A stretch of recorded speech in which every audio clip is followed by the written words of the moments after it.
Terrible accident aux cuves de Sassenage. Une guide très expérimentée a perdu la vie alors qu'elle accompagnait une sortie scolaire.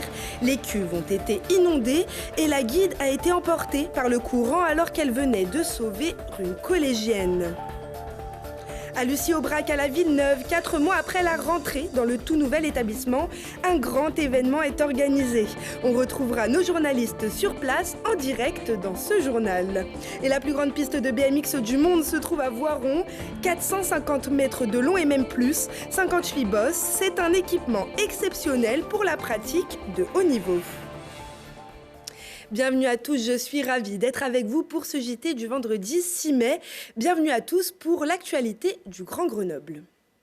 Et tout d'abord, cet accident aux cuves de Sassenage et cette terrible nouvelle.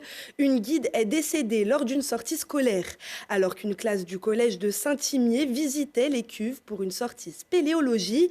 Une crue dantesque s'est produite ce jeudi matin. Encadrée par 3 guides professionnels et les enseignants, les élèves en sont tous ressortis indemnes, mais une des guides a été emportée par le courant et est décédée alors qu'elle sauvait avec l'un de ses collègues une enfant qui allait être emportée par la crue. Voici les explications recueillies par Éléonore Pointeau. Aujourd'hui, on va voir avec la préfecture, avec monsieur le préfet, mais il va falloir peut-être engager des conditions de sécurité supplémentaires, notamment avec les guides professionnels, de manière à éviter de tomber dans l'habitude et de mettre des barrières pour éviter cette entrée intempestive, en tout cas qui n'est pas sécurisée. Vous savez qu'on a eu une classe qui a été enfermée en 2002, il y a 20 ans, pratiquement jour pour jour, c'était le 24 mai. Et en fait, depuis, on a mis un repère à l'entrée sur lequel l'eau ne doit pas dépasser. À partir du moment où elle dépasse, nous, nos guides, en interdiction de rentrer, ils le savent. On a mis en place un téléphone pour communiquer entre l'intérieur et l'extérieur. On a mis aussi des liminographes qui avertissent au moins 4 heures avant une montée d'eau rapide. C'est une éponge, le Vercors, donc il absorbe l'eau et puis à un moment il y a trop d'eau et il relâche cette eau et là on a une montée rapide de l'eau, c'est ce qui a dû se passer. La grotte est très fréquentée par des élèves de 5e puisqu'il y a un intérêt géologique sur le Vercors dans cette grotte. Et il y a plus de 60 classes de 5e qui viennent par an. Il faut continuer à visiter ces cuves. C'est important pour les élèves, c'est important pour les publics parce qu'il y a un vrai intérêt. Par contre, effectivement, il faut se mettre en sécurité et garantir toutes les conditions de sécurité. Moi, j'ai été prévenu par le Grimpe 38 des secours à partir de 15h. Donc du coup, je suis venu directement sur les lieux. Moi, quand je suis arrivé, je ne savais pas exactement ce qu'il en était. J'ai su qu'après, en rencontrant les professionnels qui étaient sortis avec les enfants, ils m'ont dit il y en reste 3 qui sont rentrés dedans. Les secours commençaient à se mettre en place, les premiers étaient arrivés. Et puis donc pour l'instant, il n'y avait rien à faire que attendre parce qu'il y avait trop d'eau. Après, les secours sont mis en place au fur et à mesure, c'est quand même très très long. Les différents groupes de secours, entre le Grimpe, les pompiers, les CRS, les clubs de spéléo qui ont aussi un organisme de secours. On a commencé à avoir une décrue qui se commençait à s'annoncer. Donc une fois que la décrue commençait à bien se mettre en place, l'équipement a commencé à être mis aussi au niveau de la cavité, équipement, tout ce qui est cordes, de sécurité, etc. Et puis la progression s'est faite comme ça au fur et à mesure. Et au collège de Saint-Imier, une cellule d'accompagnement psychologique a été mise en place. Le magistrat de permanence du parquet présent hier soir sur les lieux a quant à lui ouvert une enquête pour recherche des causes de la mort.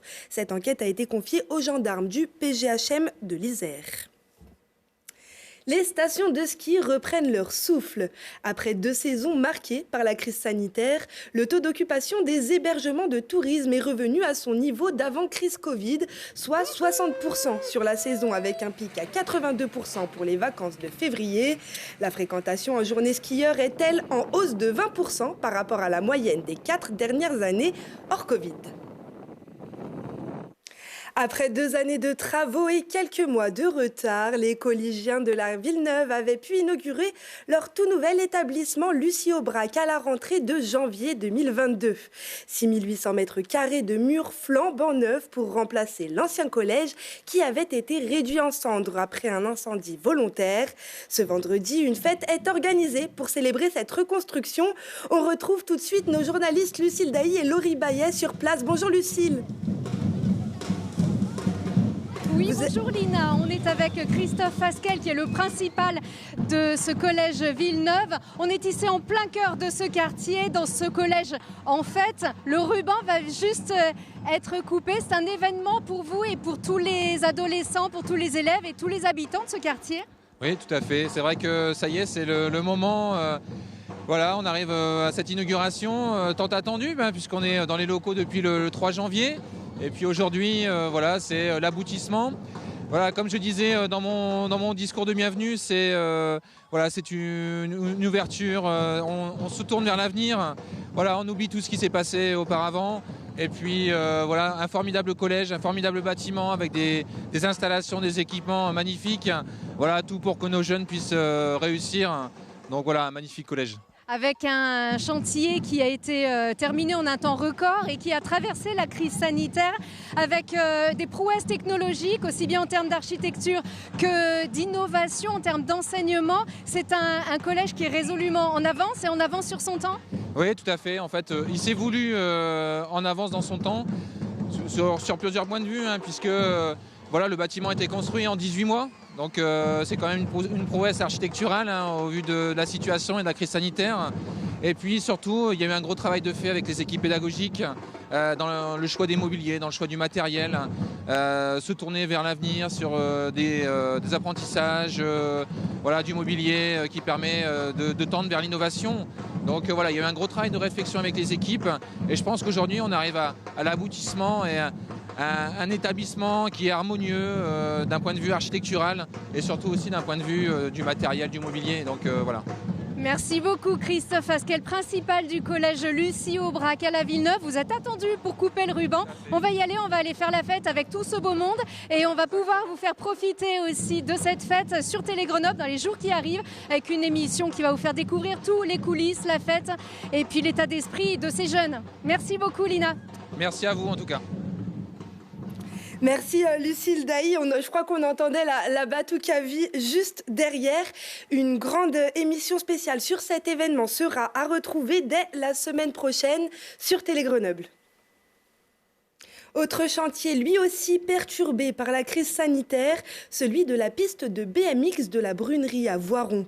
3 années de travaux ont permis de faire sortir de terre la plus grande piste de BMX du monde. Plus de 450 mètres de long, 58 bosses. Arthur Glory vous dit tout sur cet équipement exceptionnel. C'est sur la plus longue piste du monde que ce groupe 100% féminin effectue un stage de BMX. Inauguré après 3 années de chantier perturbé par la crise sanitaire, cette nouvelle piste voit les choses en grand. Plus de 450 mètres de long, 58 bosses, 2 buts de départ dont une de 8 mètres de haut, des caractéristiques qui en font un équipement d'une diversité technique exceptionnelle. Alors une piste de BMX olympique, c'est 450 mètres maximum.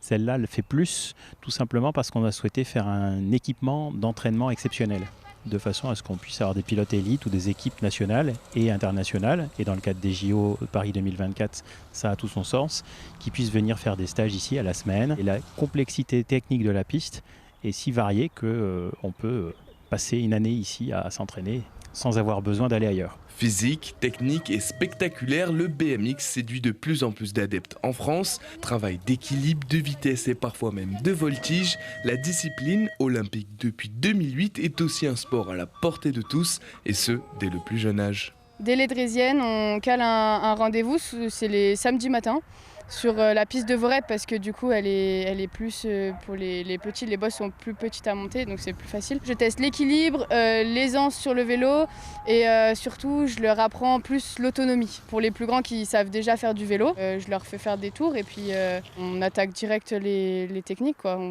On fait ce qui leur plaît. Ok, deuxième défi, on va s'asseoir sur la roue arrière. Ok, on va correctement. C'est fun, on peut s'amuser et puis après tu as l'esprit de compétition, donc ça aussi c'est pas mal. J'aime bien parce que par exemple quand on saute, on a l'impression qu'on est libre, qu'on n'est pas regardé, on n'est pas jugé et tout ça. La piste elle est beaucoup plus longue, elle est beaucoup plus exigeante, elle est beaucoup plus fatigante. Enfin, c'est pas comparable. La butte à 5 déjà en soi c'est déjà une belle butte de départ, mais la piste en soi elle est vraiment dure, elle est vraiment exigeante et c'est sûr que quand on a la chance de travailler sur un outil comme ça, forcément sur les courses après ça aide. Avec cette piste unique au monde, le club de Voiron-Voret BMX espère attirer l'élite de la discipline. Ces sportifs pourraient venir se perfectionner en Isère et contribuer à l'essor du BMX. Et cette infrastructure a nécessité un budget de 350 000 € pour sa création. Grenoble, c'est loin du périph', comme le titre du film de Louis Leterrier, avec Omar Sy et Laurent Lafitte, tourné en partie dans la capitale des Alpes et qui sort ce vendredi sur Netflix. C'est l'histoire de deux policiers que tout oppose et qui se retrouvent 10 ans après leur première rencontre à Contrecoeur pour enquêter sur un meurtrier dans une petite ville. Pas si tranquille que ça. Vous avez deviné laquelle? Vous pourrez reconnaître dans ce film des lieux emblématiques du territoire, comme le campus de Saint-Martin-d'Air, la Bastille, les gorges du Verdon, le garage hélicoïdal ou encore le pavillon Keller. Et comme chaque vendredi à 21h15 et dimanche à 19h, ne ratez pas votre émission Le QG Politique. Thibault Leduc recevra Guillaume Lissy, le maire de Cessinay-Parisais, qui est aujourd'hui la plus grande ville en Isère, dirigée par un membre du Parti socialiste. Il commentera l'actualité marquée par les grandes manœuvres à gauche avant les législatives. C'est la fin de ce journal. Merci à tous de nous avoir suivis. Rendez-vous lundi à 18h, 19h et 21h pour un nouveau point sur l'actualité. Excellent week-end à tous.